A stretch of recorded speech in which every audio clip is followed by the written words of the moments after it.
మన ప్రభు అయిన యేసుక్రీస్తు నామములో మీకు మా శుభాభివందనములు.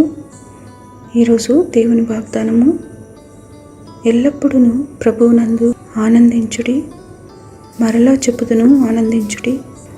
మీ సహనమును సకల జనులకు తెలియబడనీయుడి.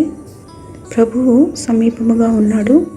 దేనిని గూర్చి చింతపడకుడి, కానీ ప్రతి విషయములోనూ ప్రార్థన విజ్ఞాపనల చేత కృతజ్ఞతాపూర్వకముగా మీ విన్నపములు దేవునికి తెలియచేయుడి.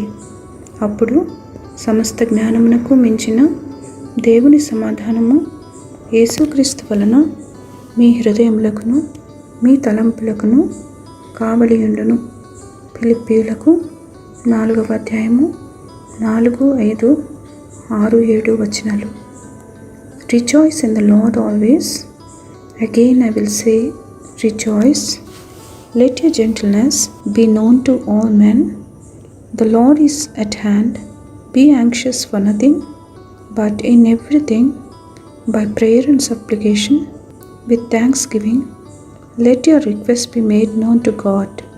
And the peace of God, which surpasses all understanding, will guard your hearts and minds through Christ Jesus. Philippians chapter 4 verses 4, 5, 6 and 7. ప్రార్థన. ప్రేమగల తండ్రి, మా అనుదిన భారములను భరిస్తూ మాకు ఇరుకులో విశాలత కలుగజేస్తున్నందుకై వందనాలు.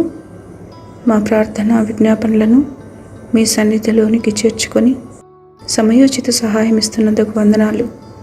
మా చింతలన్నీ తొలగించి సమాధానం ఇమ్మని యేసునామములో వేడుచున్నాము తండ్రి. Amen. Have a blessed day. God bless you.